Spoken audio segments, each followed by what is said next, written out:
বিসমিল্লাহির রহমানির রহিম। আসসালামু আলাইকুম ওয়া রাহমাতুল্লাহি ওয়া বারাকাতুহু। আমি হাকিম মোহাম্মদ আশরাফুল আলম। আজ আলোচনা করব সিগেলোসিস রক্ত বা তীব্র আমাশয় কি, কেন হয়, এর প্রাকৃতিক চিকিৎসা বিষয় নিয়ে। দর্শক, আমাদের পেটে সমস্যা নেই এমন মানুষ খুঁজে পাওয়া একেবারেই অসম্ভব। তেমনি তীব্র আমাশয় পেটের একটি যন্ত্রণাদায়ক রোগ। তাই পেটের রোগ সম্পর্কে জানতে ভিডিওটি শেষ পর্যন্ত মনোযোগ সহকারে দেখুন। দর্শক, আমার চ্যানেলটি এখনো যারা সাবস্ক্রাইব করেননি এখনই সাবস্ক্রাইব করে নিন এবং নতুন নতুন স্বাস্থ্য বিষয়ক পরামর্শ পেতে বেল আইকনে ক্লিক করুন। ভিডিওটি শেয়ার করে অন্যদের দেখার সুযোগ করে দিন। লাইক দিয়ে আমার সাথেই থাকুন। আসুন আমরা প্রথমেই জেনে নেই সিগেলোসিস রক্ত বা তীব্র আমাশয় কি এবং কেন হয়। দর্শক, আমরা অ্যামোবায়োসিস বা দীর্ঘমেয়াদী আমাশয়ের আলোচনার মধ্যে বর্ণনা করে এসেছি।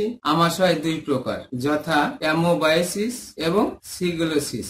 আমরা এই পর্বে আলোচনা করব সিগেলোসিস রক্ত বা তীব্র আমাশয় নিয়ে। প্রায় 100 বছর আগে সিগা নামে একজন জাপানি মাইক্রোবায়োলজিস্ট সিগেলা ব্যাকটেরিয়া আবিষ্কার করেন। এই সিগেলা ব্যাকটেরিয়ার আক্রমণে আমাশয়, ডায়রিয়া, জ্বর ও পরিপাকতন্ত্র ও পাকস্থলীর বিভিন্ন সমস্যা দেখা দেয়। দর্শক, আসুন জেনে নেই ব্যাসিলারি ডিসেন্ট্রি কিভাবে সৃষ্টি হয়। দূষিত পানি, দুধ এবং খাদ্যের মাধ্যমে এই রোগ ছড়ায়। মশা এবং মাছিও এই রোগ ছড়াতে সাহায্য করে। এই জীবাণু অন্ত্রে বংশ বিস্তার করে।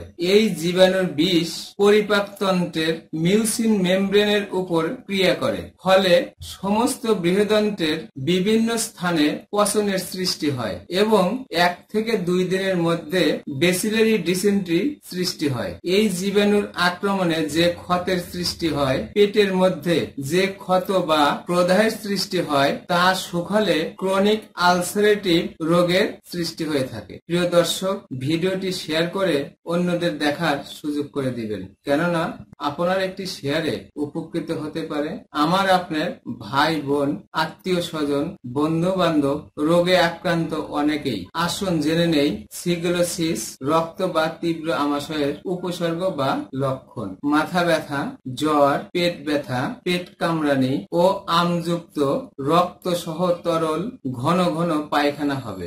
দিন রাত মিলিয়ে 30 থেকে 40 বার পায়খানা হতে পারে। পায়খানার রাস্তা ব্যথা হবে, শরীরে পানি শূন্য হয়ে দুর্বল হয়ে পড়বে ইত্যাদি উপসর্গ দেখা দিতে পারে। আসুন জেনে নেই চিকিৎসা। দর্শক, আপনাদের প্রতি আমার বিনীত অনুরোধ, পাতলা পায়খানা বা ডায়রিয়া দেখা দিলে আন্দাজে ওষুধ না খেয়ে একটু পর পর মুখে খাবার স্যালাইন দিবেন। একজন অভিজ্ঞ ডাক্তারের পরামর্শ নেবেন অথবা কাল বিলম্ব না করে রোগীকে দ্রুত হাসপাতালে ভর্তি করে দিন। জটিলতা, আমরা অনেকেই আমাশয় রোগকে তুচ্ছ মনে করে চিকিৎসা না করে অবহেলা করে থাকি। সঠিক সময়ে পাতলা পায়খানা বা ডায়রিয়ার চিকিৎসা না হলে রোগীর শরীরে পানি শূন্য হয়ে মৃত্যু ঘটতে পারে। আসুন জেনে নেই ডায়রিয়া বা পাতলা পায়খানা রোগীর ঘরোয়া চিকিৎসা। পাতলা পায়খানা বা ডায়রিয়া দেখা দিলে একটা আনাজি কলা উপরের ছাল ফেলে দিয়ে ভিতরের শুধু মজ্জাটুকুন কুচি কুচি করে কেটে 1 গ্লাস পানিতে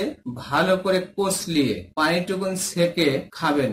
1 ঘন্টা পর পর 3 গ্লাস। আল্লাহর রহমতে ডায়রিয়া রোগের খুব ভালো উপকার পাবেন। পরবর্তীতে 1 চা চামচ সফুক আসুস এবং 1 চা চামচ সফুক বাদিয়ান একত্রে 1 কাপ পানিতে মিশিয়ে সকালে ও রাত্রে খাবারের 1 ঘন্টা আগে খাবেন। পরামর্শ, কাঁচা কলার তরকারি খাবেন, দই, খিচুড়ি, সাগুদানা ও মিষ্টিবিহীন ফিরনি পথ্য হিসেবে খাওয়া যেতে পারে। ফুটানো পানি খাবেন। শাক, দুধ ও তৈলাক্ত খাবার বর্জন করুন। খাবারের আগে এবং পায়খানা প্রস্রাবের পরে সাবান দিয়ে ভালো করে হাত ধুয়ে নিন। হাতের নখ কেটে পরিষ্কার রাখুন। বাজারের খোলা বাসি খাবার খাবেন না। সর্বোপরি পূর্ণ সুস্থ না হওয়া পর্যন্ত ডাক্তারের পরামর্শে চলবেন।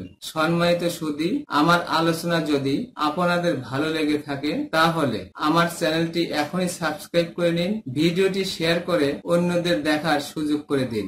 লাইক দিয়ে আমার সাথেই থাকুন। আমার কথাগুলো কোথাও বুঝতে অসুবিধা অসুবিধা হলে বা বিস্তারিত জানতে কমেন্ট করুন। সম্মানিত দর্শক, আজ এ পর্যন্তই। আবারও দেখা হবে নতুন কোনো বিষয় নিয়ে। ততক্ষণ সুস্থ থাকুন, ভালো থাকুন। আসসালামু আলাইকুম ওয়া রাহমাতুল্লাহি ওয়া বারাকাতুহু।